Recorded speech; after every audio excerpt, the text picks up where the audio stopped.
Welcome into Texans to everybody. I'm your host, Jeremy Chuggs. I'm on the road right now, so had to bring you a video in a little bit of a different style, but we got some overreactions from week one, Texans versus Colts. Best believe I watched the Texans get that dub up against the Indianapolis Colts in week one. Not as pretty as we would have liked. It was a highly contested contest. I said before, I think the Colts might be the biggest hurdle that the Texans have to, go through in the AFC South, even more than the Jacksonville Jaguars. And they looked pretty good in week one, but the Texans, they still got that dub. So let's go into overreaction number one. Joe Mixon. Is he him? Is he that guy? I think that's not an overreaction. I think Joe Mixon is that guy for the Houston Texans. If you watched my videos prior this week, I said the Texans were going to shock the NFL with how much they ran the ball and how much they used Joe Mixon. And he was heavily used in that game. I mean, got the touchdown, was able to, rack up a ton of all-purpose yards. If you started him in fantasy football, you were very pleased with Joe Mixon in week one. But I really do think it's not an overreaction. He fits this Bobby Slowick offense very nicely. I mean, we look back into his time with the Cincinnati Bengals. He was a bell cow back with them, and he was a running back that played for a team that had three really good wide receivers, and they played a lot of 11 personnel, which means one tight end and one running back, three wide receivers. That's what the Texans would like to run a lot because they have three really good wide receivers. And Joe Mixon is used to that, running behind six guys, the offensive line, and then one tight end.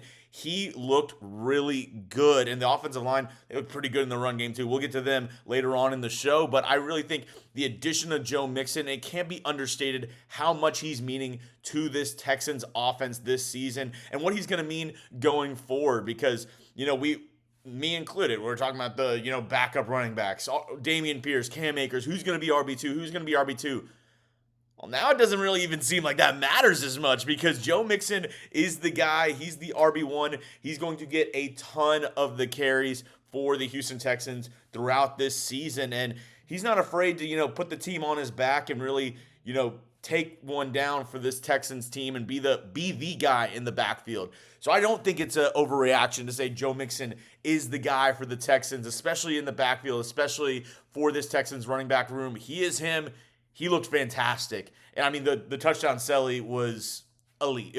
Chef's kiss for Joe Mixon. If you agree with me, if you think Joe Mixon is him, if you think the Texans got them one in Joe Mixon, go down and like the video, hit that thumbs up icon. I know Texans players watch my videos. I've been told that they do in the past. So if Joe Mixon, if you're watching this, I want you to see hundreds and hundreds of likes of H-Town fans, Texans fans saying, hey, Joe Mixon, we got us one. We got us one in this guy. He's a dog. Joe Mixon, he is him. Great week one for the new Texans RB1. Let's get into overreaction number two. Texans secondary is a concern. I'm going to say this is an overreaction for right now, but there is something to be discussed with the deep ball and this Texans team. I said it throughout the offseason, and don't get me wrong, Calen Bullock looked good. He got his first interception in the NFL, but the deep ball against this team was a big concern. I mean, that's where the Colts got most of their chunk plays. Most of their drives were built on getting a deep bomb up against this Texans defense and then being able to score. I said the Texans, I've been throughout the whole offseason saying, sign Justin Simmons, sign Justin Simmons, sign Justin Simmons. They did not. I said maybe sign Quandre Diggs. They did not. They felt comfortable with the safeties they had on the back end. And this isn't me ripping Jimmy Ward or Eric Murray or those guys in the safety room, but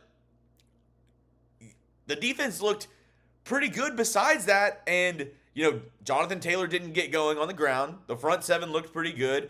I thought the pressure was decent with the defensive line. The back end kind of let down a little bit for this Texans defense. If the Texans want to, continue on with this trajectory and, be one of the contenders in the AFC South, especially going up against teams like the Kansas City Chiefs, who have Xavier Worthy, one of the fastest guys in the NFL, and Patrick Mahomes, who loves to just chunk it deep. This Texans secondary needs to get it together, especially on the back end when they're, defending the deep bomb, defending the deep balls of the opposing teams. Because that's the one area of concern that I was really like, ugh, this Texans defense, like, you can't be letting chunk plays to Alec Pierce for 50 plus yards, even though Anthony Richardson, I said he was going to look pretty good. The deep ball looked really good for Anthony Richardson. He can absolutely sling the pill.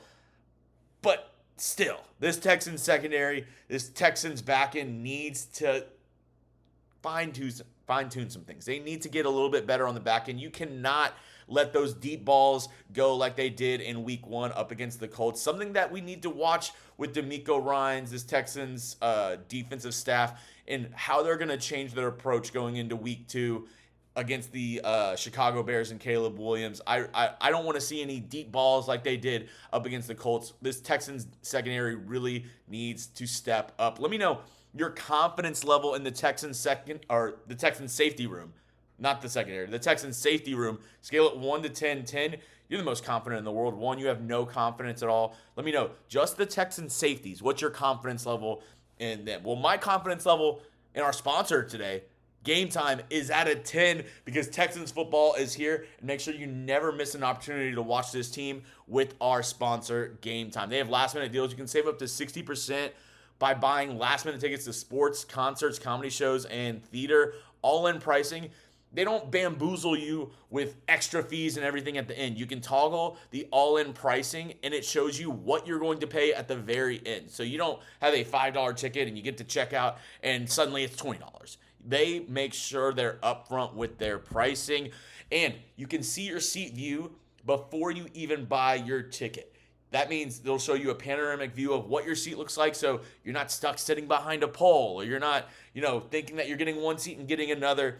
GameTime transparency. They're trying to make sure that you get the tickets to your events that you want to go to, and they make sure they do it right. So if you want to get tickets to a Texans game this year, hey, GameTime has you covered, and they have a new feature called GameTime Picks. GameTime has this new feature that makes getting tickets to your favorite to see your favorite teams play even easier. GameTime Picks filters out all the fluff to show you the best deals, the most incredible deals on great seats, so you don't have to waste time searching through thousands of tickets. Download the GameTime app, create an account, and use code CHATSPORTS for $20 off your first purchase. Terms apply. Again, create an account and redeem code CHATSPORTS for $20 off your first purchase. Download GameTime today. What time is it? It's game time. All right, thank you to GameTime, our sponsor of today's show. Let's get into our overreaction number 3. The pass protection needs to be a little bit better. I think that's not an overreaction. The run game looked pretty good for the Texans in week 1. Pass protection, and I'm not going to say this is all on the offensive line, because I think in the same breath, CJ Stroud's an amazing quarterback. He is an amazing guy, but I really do think maybe he could ID some pressure a little bit more, a little bit of pre-snap, those nuances can be the next level of maturation in CJ Stroud's game. But I think there was a little bit too much pressure on CJ Stroud throughout the game, especially on passing downs. We saw a couple times where he got sacked, especially right before that punt that got blocked by Tommy Townsend. I think, the run game looked pretty good, a little bit too much pressure, and I've been singing the praises of Jeremy Chuggs. We can't have those silly false starts either. This Texans offensive line played decent in week 1 up against a defensive line that they're not world beaters. I mean, DeForest Buckner is a really good defensive tackle. I think he's top 10 in the league for defensive tackles, especially rushing the passer.